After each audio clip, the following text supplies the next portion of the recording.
बंगाल साहित्यकारों की धरती रही है और राजस्थान भी साहित्यकारों की धरती रही है। राजस्थान वीरों के सूरवीरों की भक्ति की धरती रही है। पश्चिम बंगाल के मतदाताओं ने अब की बार मानस बना लिया है कि निश्चित रूप से सत्ता परिवर्तन करेंगे। जनता जो सभ्य जनता है, अच्छी जनता है, वो त्रस्त है। मुझे अध्यक्ष चुना, सर्वसम्मति से चुना। उसके बाद ये पहला कार्यक्रम राजस्थान दिवस होना चाहिए।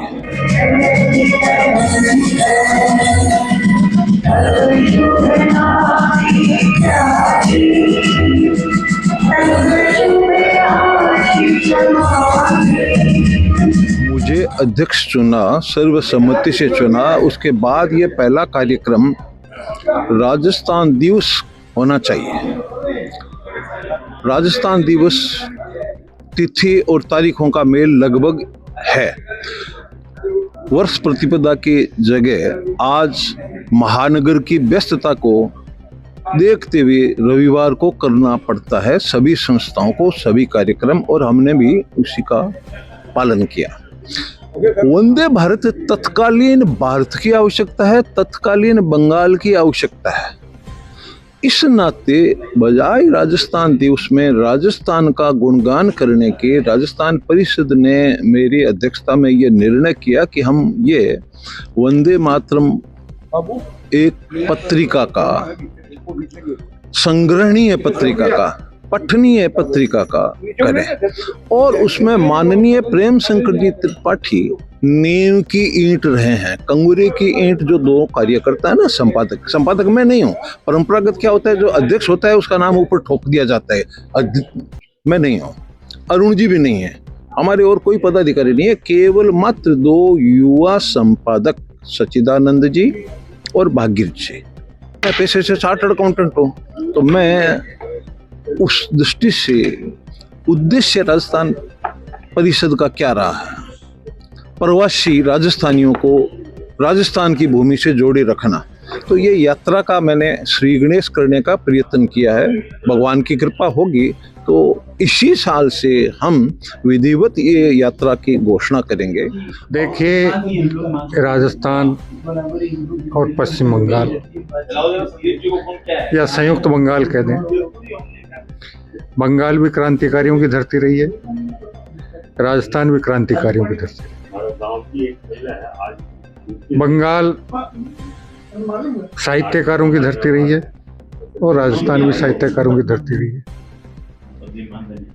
बंगाल साधना की, आराधना की, भक्ति की धरती रही है और राजस्थान भी भक्ति आराधना की धरती रही है, शक्ति की धरती रही है। दोनों में जिस प्रकार का सामंजस्य है, शक्ति, भक्ति, आराधना, त्याग, तपस्या, बलिदान, बंगाल में भी रहा है और राजस्थान में भी रहा है। और इस बार जो चुनाव हो रहे हैं, चुनाव उनको लेकर क्या लगता है, किसकी सरकार बनेगी? देखिए, जहां तक मेरी समझ है, पश्चिम बंगाल पिछले 2 दशकों से जिस प्रकार के कुशासन को झेल रही है, विकास पूर्ण रूप से अवरुद्ध हो चुका है। शासन का भय और शासन द्वारा लोगों को, मतदाताओं को भयाक्रांत करना आम बात है। लेकिन जहां तक मेरी जानकारी है, पश्चिम बंगाल के मतदाताओं ने अब की बार मानस बना लिया है कि निश्चित रूप से सत्ता परिवर्तन करेंगे और बंगाल को विकास की राह पर आगे ले जाने के लिए वो भारतीय जनता पार्टी को विजयी बनाएंगे। राजस्थान वीरों के, सूरवीरों की भक्ति की धरती रही है, तो बंगाल भी आध्यात्मिक और क्रांतिकारियों की एक जन्मस्थली रही है। इसलिए बहुत बड़ी समानता है राजस्थान में और बंगाल। और इस बार चुनाव में यहाँ क्या होने वाला है? चुनाव में तो भारतीय जनता पार्टी या सरकार बनाएगी, जिससे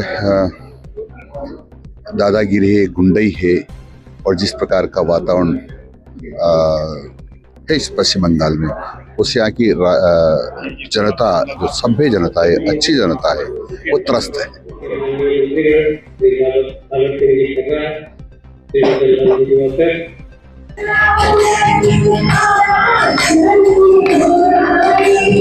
Oh